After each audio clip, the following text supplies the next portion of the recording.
थाम्बनेलखौ नुखाबाय नोंथांमोना रिसेन्टलि दावहाखौ दोनथ'नाय बा बन्द स्टप खालामनायनि खौरां फैदोंमोन जिहेतु दायो पाकिस्तान आरो इन्डियाजों जाबाय थानाय बिनि गेजेरावनो मैयाफोरनिफ्राय 10,000 साख्रि आर्मिनि थाखाय फोसावहांनाय ओंखारदोंमोन बेयावहाय जोंहा एबसुनिफ्राय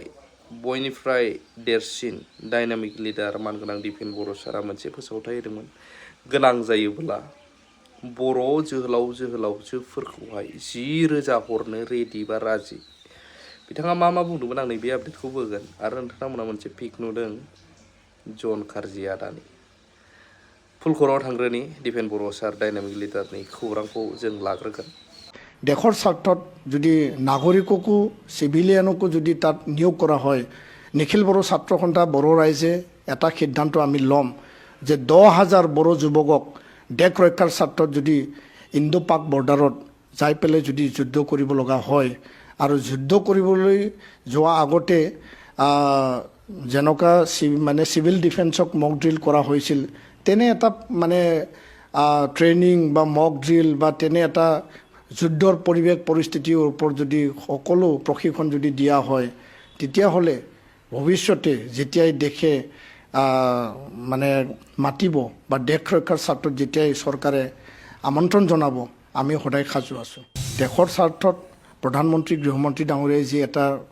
বলিষ্ঠ ভূমিকা নেতৃত্ব লৈছে আমি দেশবাসী সদায় সেনাৰ লগত আছোঁ প্ৰধানমন্ত্ৰী গৃহমন্ত্ৰীৰ সিদ্ধান্তৰ লগত আমি আছোঁ আৰু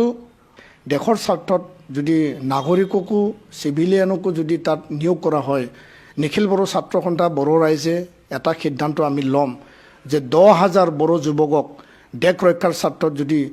ইণ্ডো পাক বৰ্ডাৰত যাই পেলাই যদি যুদ্ধ কৰিব লগা হয় আৰু যুদ্ধ কৰিবলৈ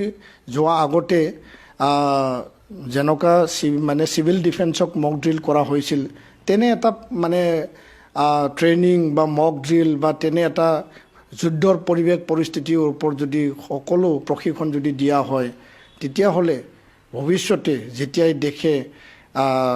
মানে মাতিব বা দেশ ৰক্ষাৰ স্বাৰ্থত যেতিয়াই চৰকাৰে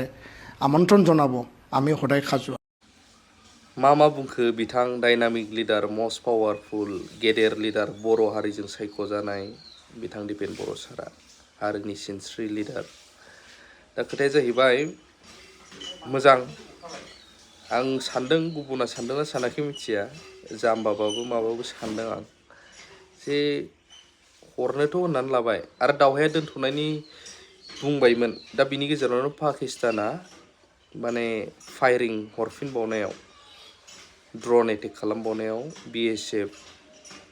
SIबो थैदों अफिसार थैदों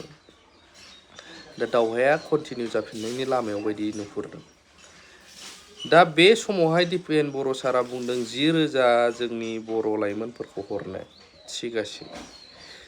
दा बिनि एगेन्स्टआव बर'आ जे बै समनिफ्रायनो गोबां मानसि लस जाबोबाय थैबोबाय खायफा दासिमबो जेलाव दङ बैसोरखौ सख'नाय बर'नि बिनायखौ डिमान्डखौ फुलफिल खालामोबासो जों बिदि हरगोन नैबेखौबा सानगोना सानाखैथाय बे मोनसे गेदेर सोंलु बिग कुवेश्चन मार्क जानानै थादों दिनैनि दिनाव खोनानो मोन्दों आदा जन खारजियाबो दिपेन बर' सारनि बे खावलायनायाव आर्मियाव जयेन जाहैहां बेसेबां सैथो